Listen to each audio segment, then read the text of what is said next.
마가복음 4장 13절부터 25절 말씀 보겠습니다.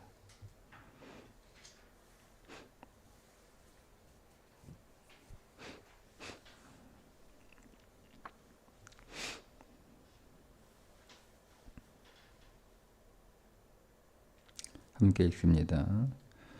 또 이르시되 너희가 이 비유를 알지 못할진대 어떻게 모든 비유를 알겠느냐. 뿌리는 자는 말씀을 뿌리는 것이라.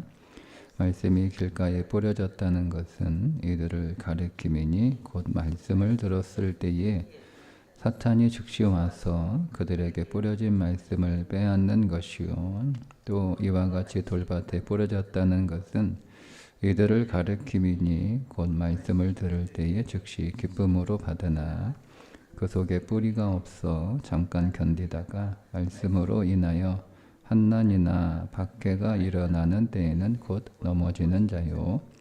또 어떤 이는 가시떨기에 뿌려진 자니 이들은 말씀을 듣기는 하되 세상의 염려와 재물의 유혹과 기타 욕심이 들어와 말씀을 막아 결실하지 못하게 되는 자요.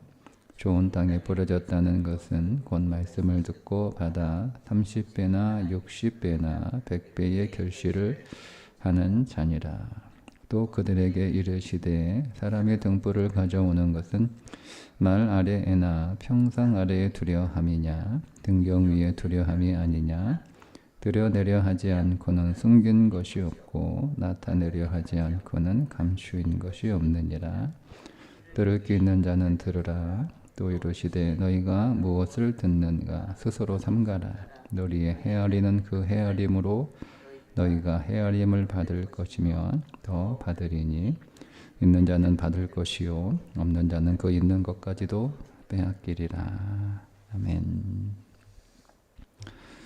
씨 뿌리는 비유에 대한 예수님의 설명이고, 이 비유는 감추려고 하는 게 아니고 드러나게 하는 것이 목적이다라고 하는 말씀인데, 우리가 씨 뿌리는 비유에 있어서 먼저 전제가 하나 있어요. 전제.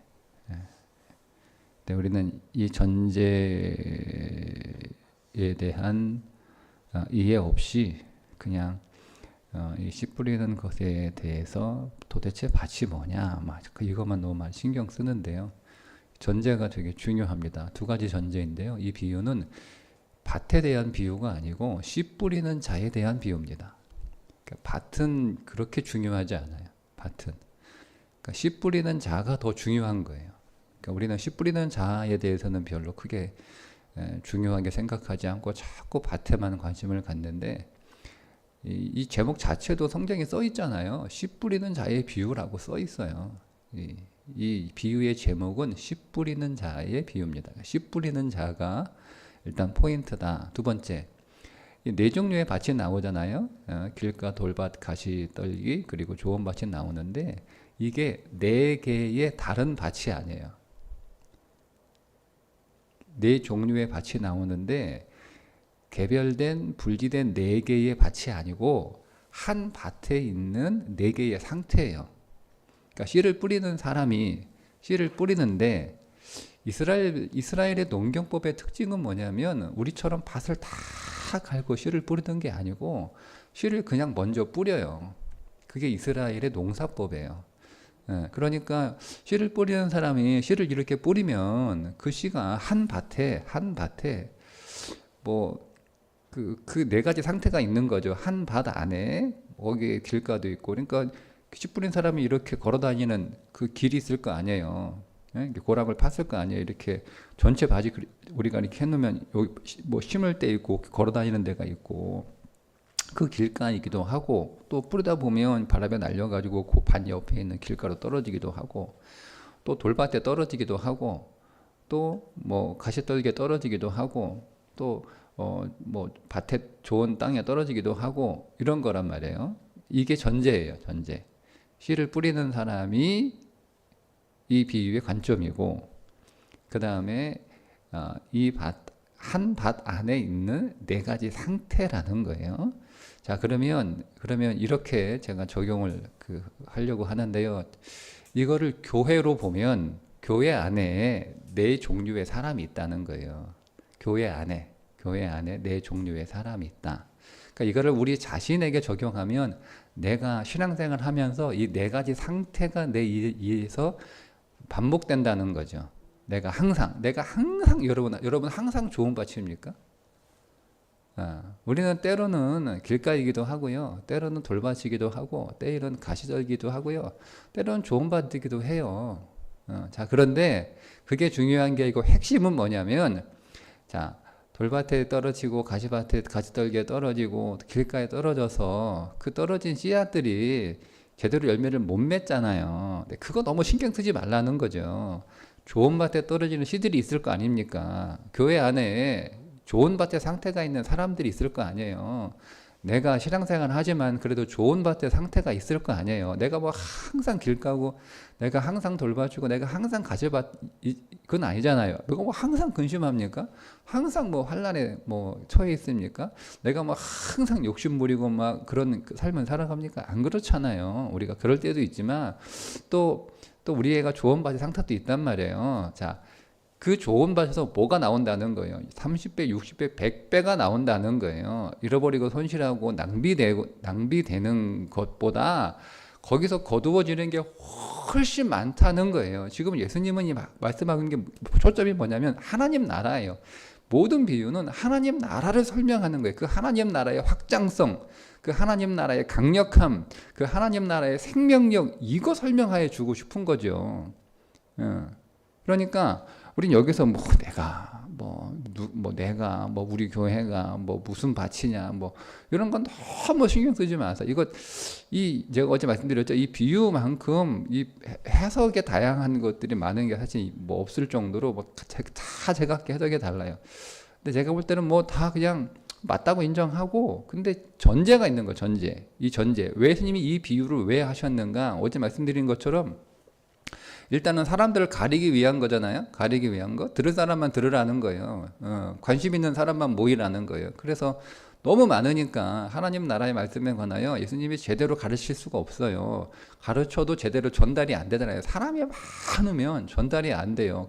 그러니까 거기 있는 사람들이 다 말씀을 듣기 위해 모인 사람들이 아니고 다 제각각 자기 목적을 가지고 온 사람들이 많으니 그 말씀에 집중하지 않을 거 아니에요. 언제 똑죠, 언제 고기죠, 오늘은 뭐 기적 같은 거 뭐 하지 않으려나, 뭐 우리 가운데 아픈 사람 없나, 이런 궁시렁 거리고 뭐 자기들끼리 잡담하고 농담하고 뭐 이런 사람들이 있으면 그 옆에서 말씀을 들으려고 온 사람들이 뭐 얼마나 방해가 되겠어요.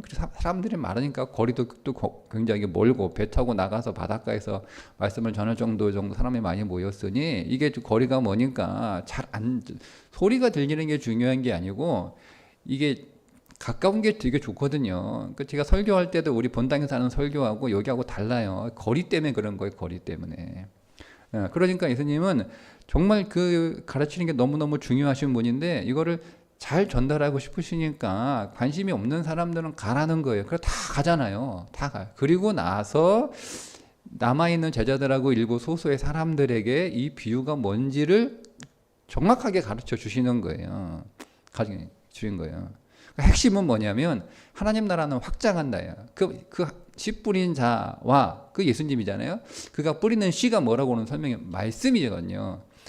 주님이 뿌리는 그 말씀은 강력한 생명력과 확장력이 있어서 풍성하게 열매를 맺는다는 거예요. 그러니까 이것을 교회에 적용하면 뭐 말씀 안 듣는 사람도 있고 관심 없는 사람도 있고 하지만 그러나 하나님의 말씀을 정말 진실하게 사모하고 그 말씀을 정말 잘 믿음으로 받아들이는 사람 한 사람만 있어도 그 사람이 30배, 60배, 100배의 열매를 맺는다 라고 하는 비전과 소망을 주는 거예요. 그러니까 여러분 그렇다면 이게 로마 박해받고 있는 그리스도인들에게 이 말씀을 딱 전해줄 때 그들이 분명히 이해를 했거든요. 그럼 무슨 의미예요?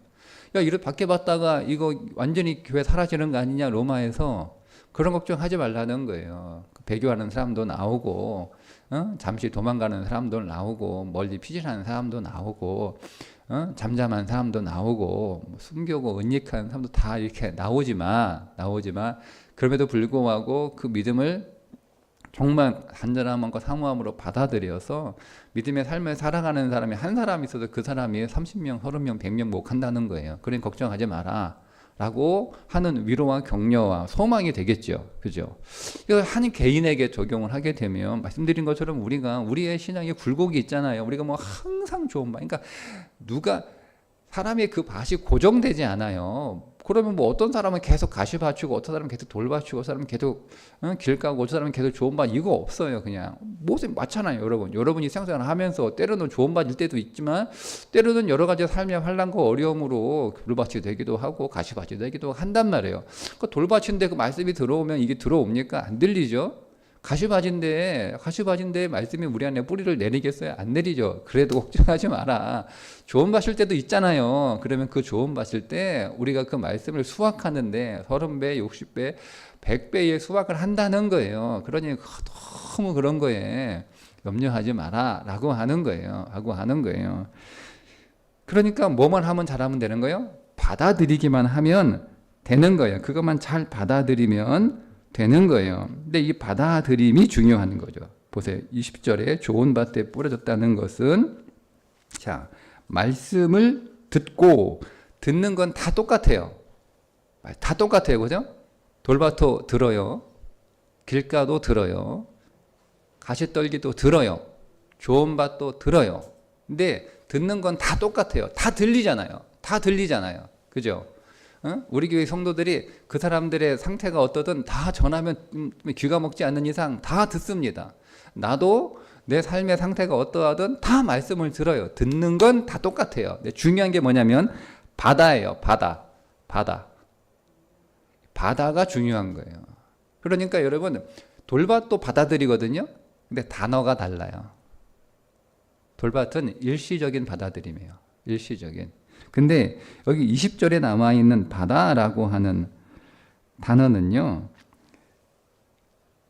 인정한다, 환영한다 이런 뜻이에요. 그냥 소리를 듣는 게 아니에요. 그냥 머리로 이해하는 게 아니에요. 내게 들려지는 그 말씀을 진리로 인정하고 그 진리를 환영하는 그런 태도로, 그런 마음으로 그 말씀을 받아들이는 거예요. 그러니까 여러분, 이 말씀은, 이 받아들이는 건 그냥 귀로 듣는 것으로 끝나는 게 아니고 그것이 진리인 것을 인정하면서 내 마음은 깊이 이렇게 받아들이는, 기쁨으로 받아들이는 그런 상태를 바다라고 하는 거예요. 자, 그렇게 받아들이면 되는 거예요. 말씀을. 그렇게 받아들이면, 밭이 중요한 게 아니고 그거를 받아들이면 그 씨가 강력하기 때문에 그걸 뿌리는 자가 또 예수님이시기 때문에 다 열매를 맺는다 라는 거예요. 다 열매를 맺는다 라는 거예요. 그러니까 여러분, 뭐 더 이상 이 말씀 가지고 고민할 필요 없죠. 그리고 이제 이어지는 21절의 말씀은 뭐냐면, 예수님이 이 비유를 말씀하시는 게 뭐 숨기려고, 감추려고, 뭐 은닉하려고, 뭐 비밀롭게, 신비롭게, 뭐 제한된 사람들에게, 막 특별한 사람들에게 말 수 있는 그런 의도가 아니라고 말씀을 하시잖아요. 21절에. 등경을 가지고 왔는데 그걸 말하래. 그릇에 덮어주는 사람이 누가 있냐. 다 이렇게 등경 위에 올려놓고 환하게 비추려고 하는 게 목적이지. 그러니까 숨기려고 하는 게 아니라, 감추려고 하는 게 아니라 다 드러내려고 한다는 거예요. 환히 드러내려고. 근데 아직은 그 단계가 아닌 거예요. 아직은. 거기 남아있는 제자들이나 또 돌아간 상당수의 많은 무리들이나, 뭐 무리들은 뭐 상관없고 어차피 그 사람들은 관심 없으니까 이해를 못할 것이고, 남아있는 소수의 사람들과 제자들 역시 제대로 이해를 하지 못하거든요. 그래서 물어보잖아요. 근데 감추어진 게 아니고, 그들이 이제 우리가 내일 보겠지만 이미 그들 가운데 뿌려졌고 그 씨가 아직 미약한 단계이지만 그게 성장할 때 천국의 비밀은 공개된다. 이 그리스도의 십자가의 죽으심으로 말미암아, 죽음과 부활로 말미암아 이게 확 오픈되는 거예요. 이게 드디어 깨달아지는 거죠. 그때 가서. 그러니까 이 감출 의도가 전혀 없다라는 거예요. 그래서 뭐라고 말씀하시는가 하면 24절에 또 이르시되 너희가 무엇을 듣는가 스스로 삼가라. 너희의 헤아리는 그 헤아림으로 너희가 헤아림을 받을 것이며 더 받으리니. 자, 지금 요 너희가니까 여기 남아있는 제자들하고 소수의 사람들이에요. 그러니까 지금 스님이 그들이 왜 남았어요?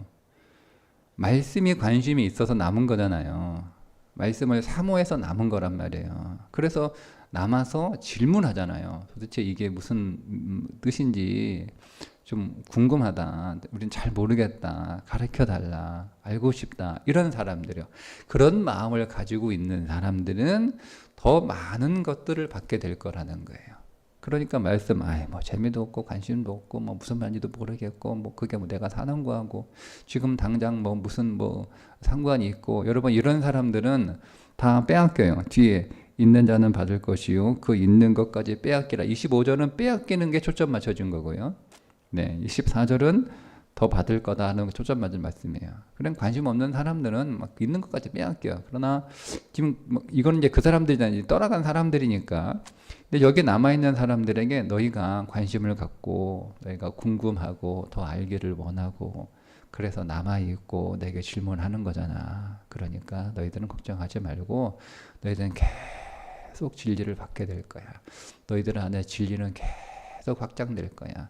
너희들의 그 생명의 말씀은 계속 확장되고 더 받고 더 받게 될 거야 라는 말씀이에요. 그러니까 우리가 이 비유를 통해서 거기에 남아있는 사람들의 태도 그리고 그들을 향한 이 말씀을 통해서 우리가 어떻게 신앙생활을 해야 되는지가 분명하게 드러나요. 우리의 첫 번째 관심은 하나님의 말씀에 진리에 관심을 갖는 사람들이어야 되는 거죠. 그래서 그냥 그것이 지식으로 머물러 있는 게 아니고 그걸 모르면 자꾸 질문하고 더 알기를 원하고 그걸 더 깨닫기를 원하고 더 진리 안으로 들어가기를 원하는 그런 간절한 마음이 우리 안에 먼저 있어야 된다는 거예요. 그런 마음의 태도가 우리 안에 있으면 그 말씀은 반드시 우리 안에서 드러나고 밝혀지게 돼 있다는 거예요. 질문하고 궁금한 자들에게는 그 말씀의 비밀이 드러나게 되어 있다는 거예요. 그래서 그 말씀의 비밀이 드러나게 되면 우리는 그 말씀을 더 기뻐할 수밖에 없고, 그렇게 되면 결국 그 말씀은 우리 안에서 확장되고 계속 성장해서 풍성한 말씀의 열매를 맺을 수밖에 없다라는 거예요. 그러니까 우리 할 일은 뭐죠? 우리가 믿음을 키우는 게 아니에요. 우리가 여러분이 무슨 수양이나 수련이나 무슨 경건의 뭐 그런 어떤 것들을 계속 쌓아서 우리의 믿음이 성장하는 게 아니고요. 믿음은 진리를 우리에게 비추어 주심으로 그 진리가 우리 안에서 스스로 성장하는 거예요. 그래서 그걸 생명력이라고 하는 거예요. 말씀의 생명력. 하나님의 말씀은 살았고라고 얘기하잖아요. 말씀이 살아있어요. 살아있는 건 계속 성장하게 돼 있어요. 확장하는 거예요. 계속 풍성해지는 거예요. 그게 살아있는 거잖아요. 그러니까 말씀이 살아있다라고 하는 믿음이 우리 안에 있어야 되고, 그리고 무엇보다 먼저 그 말씀에 대한 사모함이에요. 관심이에요. 주님이 가르치시는 것에 대해서 가장 중요하게 여기셨잖아요. 그 가르치심을 효과적으로 전하시기 위하여 기적이라고 하는 보조 수단을 쓰신 거예요. 기적이 목적이 아니에요. 사람 살려놓으면 뭐예요? 어차피 죽을 건데. 사람 고쳐놓으면 뭐예요? 또 병 걸리고 또 죽을 건데. 그게 목적이 어차피 끝날 거 도를 뭐 잠깐 해봐야 무슨 의미가 있어요. 정말 예수님의 관심은 진리를 가르치요. 그래서 하나님의 말씀이 육신이 되어 우리 가운데 거하셨다. 말씀이 우리 가운데 육신으로 오셔서 그 육신으로 오신 그리스도가 말씀을 계속 나누어 주시는 거예요. 그래서 오병이어 기적 뒤에 예수님이 내가 생명의 떡이니까 나를 좀 먹어라. 너희 육신의 떡 너무 거기에 관심 갖지 말고 나를 좀 먹어라. 사람이 먹는 게 정말 중요한 거예요. 무엇을 먹느냐. 무엇을 먹느냐. 우리의 육신의 음식을 우리가 무엇을 먹느냐. 어떻게 먹느냐, 왜 먹느냐, 여러분 이게 중요한데요. 육신의 음식도 그게 중요한데, 우리가 생각하면서 먹어야 되는 거거든요. 그게 중요한데 여러분 영적인 양식은 더할 나위 없겠죠. 그러니까 내가 생명의 떡이니까 나를 좀 먹을 생각하고 나를 좀 원하고 나를 좀 구하고 이렇게 말씀을 하시는 거예요.